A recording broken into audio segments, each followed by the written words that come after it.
This is The Tea Project with your host, Gadiel and Michelle, a husband and wife duo where they will be discussing countless topics such as parenting and marriage, personal finance, managing a household, personal and professional development, and so much more.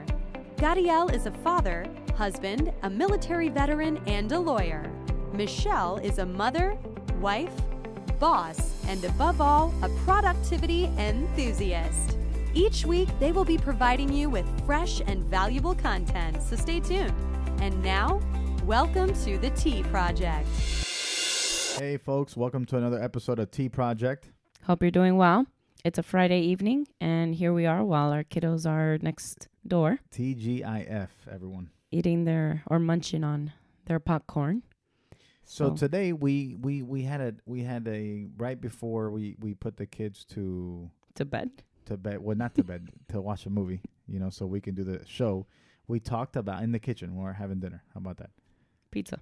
So we're pizza that I made, fresh. Anyhow, our topic today is why we don't ask God for money. So we ask him for many things, and it's usually get me out of a jam, heal a sick loved one, help me with this, help me with that. But it's hardly, or help me pay this bill or pay that bill. But it's hardly ever, God, I want $1 million. God, I want $10 million. God, I want $100 million. So I was watching one of Steve Harvey's motivational speeches, and he goes on to say to the crowd, you want to get out of debt? And then you come in, or the people say, I want to get out of debt in 8 years. So he comes back and he says, how small do you think your God is? If your God is big, why not ask him for bigger things? And it's true. Why not? Yeah. So the guy who said, I want to get out of debt in 8 years, why not 3? Why not 1? Why not 6 Dream months? Big. Right. So that his point was this. Don't make your God small and your problem or your debt or whatever bigger than him. Mm-hmm. But why when it comes to money, why do we do that? Why do we not ask him for more than enough? And we wrote down some reasons. You want to? And I think there's a lot more than the ones that we've listed. I'm curious to see what they are. So I started to think, well, what would I ask? I would ask for our debts to be paid in 2 years. But then I thought, why stop there? Why not ask for $1 million or even ask for 10? I'm pretty sure others, our listeners are maybe thinking, man, this person is either greedy or like you said earlier that why can't you just get it yourself? Right. So there are many reasons why folks, let's just use us for example, why you and I don't ask God for money. When I say money, we do ask him for money, but it's really just get us out of a jam. God, can you help us with the rent this time, please? If you could just get like through that. it. But it's never like, God, I want to, just $10 million. It's nothing extravagant. Why? Because I always think that you and I can do it. Like, we don't need God. Yeah, and that's not the right way to do it. That's probably mine. Where I need God for some things. But not all things. But not all things. One being, you and I, we've accomplished that, right? And we have a lot more to go. But we've done it, and it's almost we look at it, and we're like we're a little selfish, like we did it. Yeah, like and the it universe, was really God didn't help us, our family didn't pray for us, and all those things played a part. Right. So we take that for granted and say, oh, we did this. Right. We moved to Michigan, really with no jobs. Right. We've done some crazy things. We did those things when really, we've had a lot of blessings. Mm-hmm. So give us number one. So one of them would be we're scared. Right. We're what if it does happen? And then we'll be like, oh wow, what do we do with this money? Or maybe it's I don't know how am I supposed to ask? Do I submit a memo? Do I submit a request? Do I rub the genie bottle? Do I what do I do? How do I pray? How do I ask? And in just asking, do I just say, hey, God, grant me $1 million? Or do we like really deep down do a reflection and then genuinely say like, hey, God, this is what I want to accomplish with this money. I want to do it. I want to be able to secure my family and give to others.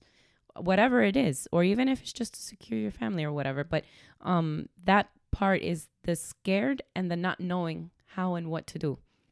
The other one is where you don't believe, and it's not necessarily that you don't believe in God. It may just be that you don't believe he's actually going to grant that you actually do it. Right. And you're doubting. You're doubting, and you're not going on faith. Right. You're purely going off of if I can't see it, I won't believe it. Right. You know? Right. And then another one is pride. And for me, that may be the biggest one, man. For me, that is the biggest one. I think growing up, it was really hard for me to ask my parents for money. I started, selling candy from when I was little, knocking on people's door just to make a buck here because I chose not to ask my parents for money. Right. And even till this day, I won't do it, and it truly all comes from pride. Right.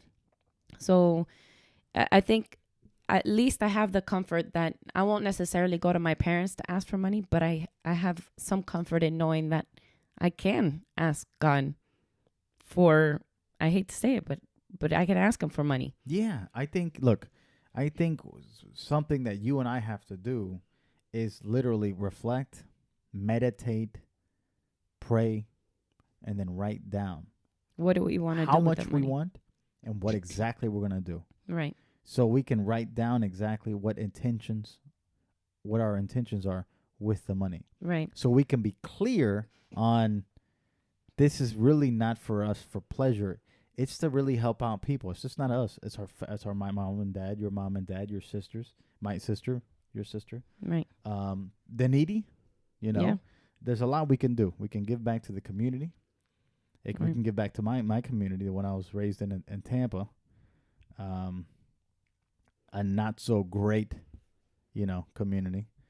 Great in not so bad now. No, it's not bad, but great in the sense that There's certain areas. It's just not a rich, wealthy neighborhood. It's a very Some areas, not all. I well, mean, we drove not by where a I couple live, of though. them. Not where I live, babe. Well, yeah. Where I live was I want to say low to middle class. Yeah. So going back to the pride part, there's James 4:3, or actually 4. It starts with 4:2. So it says, "You crave what you do not have. You kill and covet, but are unable to obtain it. You quarrel and fight. You do not have because you do not ask. And when you do ask, you do not receive because you ask with wrong motives, that you may squander on your pleasures." And it's true. Yeah. So what I get from that is that two things, really three things. Mm-hmm. You have not because you ask not. Mm-hmm. And two, when you do ask, it's for the wrong motives. It's for you. Right. Only for you. Right. And I think that's the key right there. That is the key. That's the key, that when you do ask, it has to come from a good place. A good place. A good genuine heart. and good place. Right. Yeah.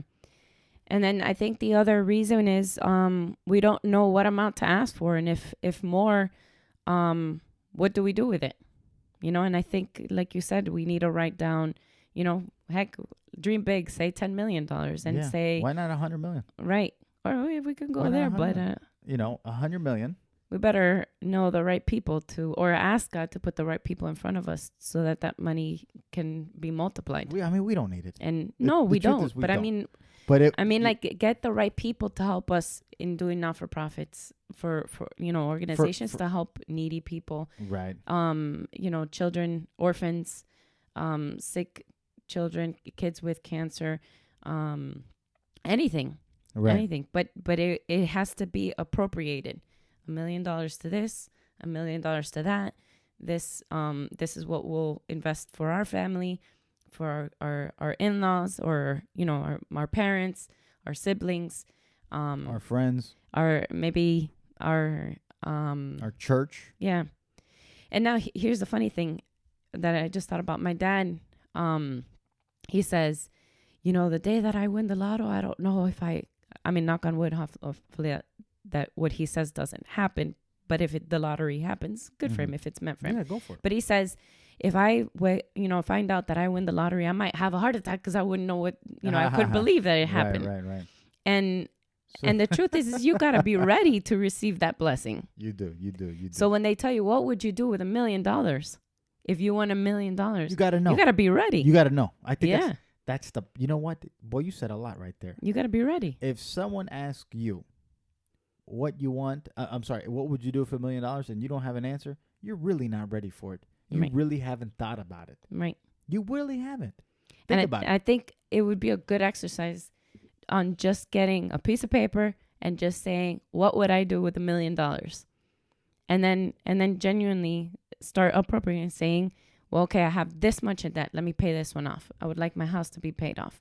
Or even say 10% of this is going to go to this so that everything gets its perfect share. Right. And you're not only contributing to your own self or your family, but you're also contributing to your community or to anything that may, that has meaning to you, that gives you significance. Right. Which then takes me to a video that I watched for Tim Tebow, that he did a motivational speech. I think it was sometime this year. Look, it's only been a month that's gone. But he goes on to say, that you live a life of success, and success is about you. But when you contribute to others, that's a life of significance. Right. And I think you have one. Yeah, I have one. This is what Les Brown says. I'm gonna tell you two that he says. I have a lot of Les Brown quotes in my head because he's one of my favorite motivational speakers. He says this. He goes, "That what you do for yourself, you take with you to the grave when you die. But that what you do for others, you leave behind when you die." So think about that. Mm-hmm. If you only did things for yourself, right? The things that what you contribute, what you were put on this earth to do. If you do that only for yourself, when you die, all that stuff, you take it with you because you did it for you. Right. But if you live for others, that means you're impacting others, you're affecting others, you're blessing others. When you die, that blessing stays. Right. And I'm gonna tell you the second one he says. I think it's funny, but I think it's so true, man. He says it's a joke, right? It's like a bit.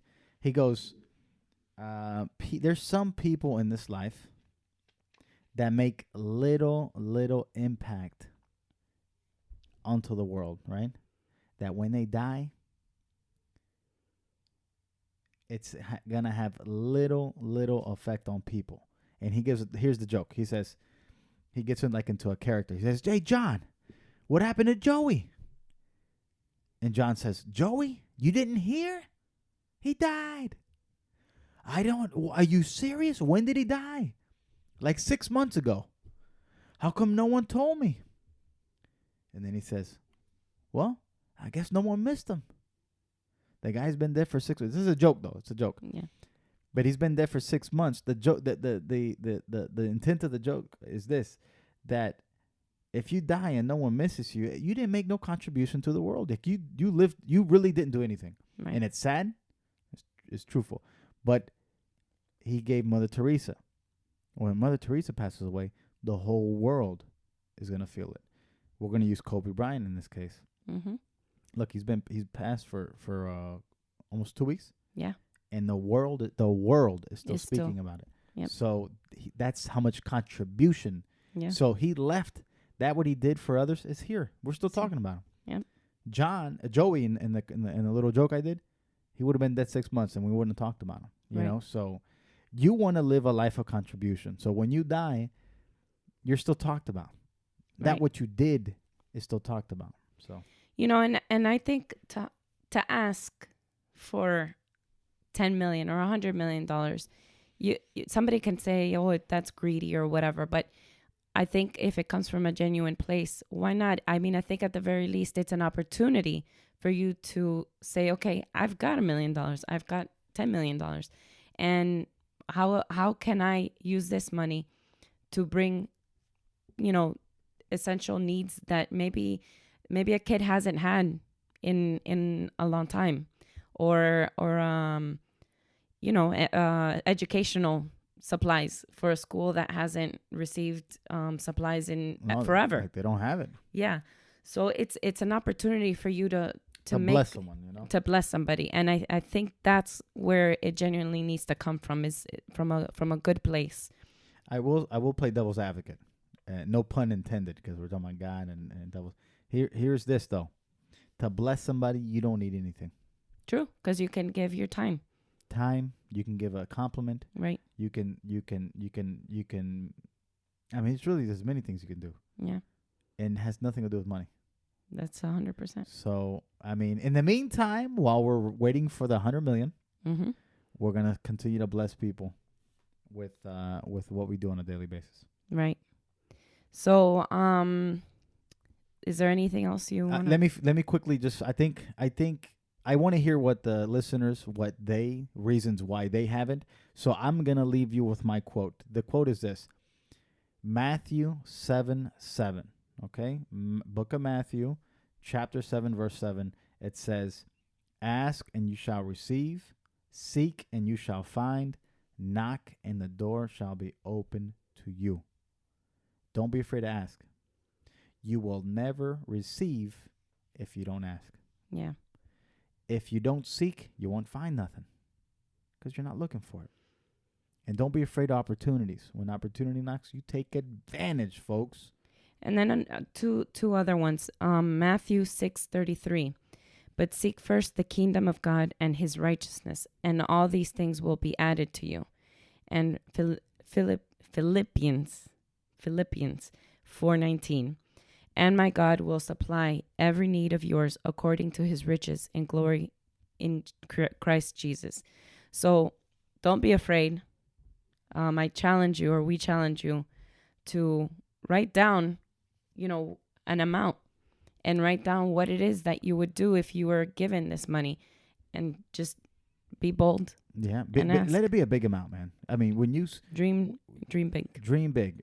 Don't ask for something small, man. You can't live a big life with a small mind. You can't live a big life with a small ask. Ask big and be bold. So again, we ask you, why don't you ask God for money? Thank you for listening. Please follow us on... check us out on YouTube, Facebook, Instagram. The handle's Productive Bunch.